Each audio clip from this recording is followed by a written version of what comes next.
watching you.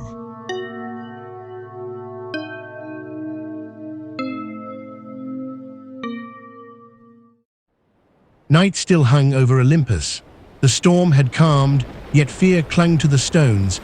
Not all battles are fought with swords. Some survive in silence and unspoken truths. Poseidon stood at his tower window, the moon skimming the waves. Beside him, Athena folded her arms, eyes bright with thought. Poseidon said the night's chaos was only a prelude, a test, a warning. Athena answered that it might be bait, that Ares was never the real target, only a distraction. Wisdom and sea stood together, sharp as steel yet clouded with dread. Their unity felt fragile, bound less by choice than by fear. Far from Olympus, where light dared not enter, another voice ruled the storm. Anchiales descended into a cavern of fire and ancient signs, cursed spear in hand, old scars aglow. On a throne of black stone sat his master, bald, gaunt, with coal-red eyes. Anchiales knelt and reported the attack had followed his command.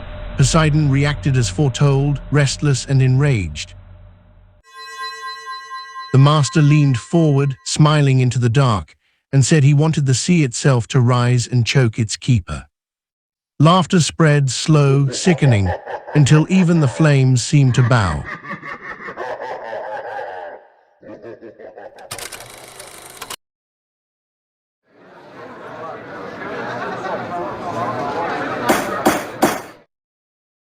Meanwhile, Olympus bent to mortal law. In a marble and glass courtroom, Ares stood silent while Athena defended him. The gavel fell. He walked free on bail with a fine to pay. Even war can be humbled, though behind his eyes, heat brewed like a forge.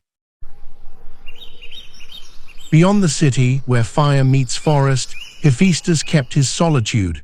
His forge burned red, sparks scattered. Ares entered. Hephaestus muttered he tolerated him only for their mother's sake. Ares replied that his stay would be long and they'd better learn to live with it. Their peace was thinner than glass, and glass was made to shatter.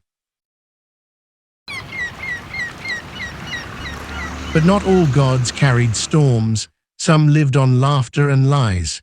On a golden shore, Hermes lounged in sunglasses, a toothpick at his teeth. His phone buzzed. He smirked, surely the pretty girl. The smile died. 4 words, we are watching you. His fingers trembled. He scanned the beach, laughter at the water's edge, volleyball in the sand, but every face felt like an eye. The phone rang again. Athena's voice was urgent. She said Poseidon had been attacked. This was no game. She told him to come at once, reminding him she had called many times and he hadn't answered. For the first time, the god of lies and laughter stood out of tricks. On the shore, Hermes gripped the phone until it bent. Behind him, waves rose and broke like a coming storm. The gods had always watched the world. Now, someone was watching them.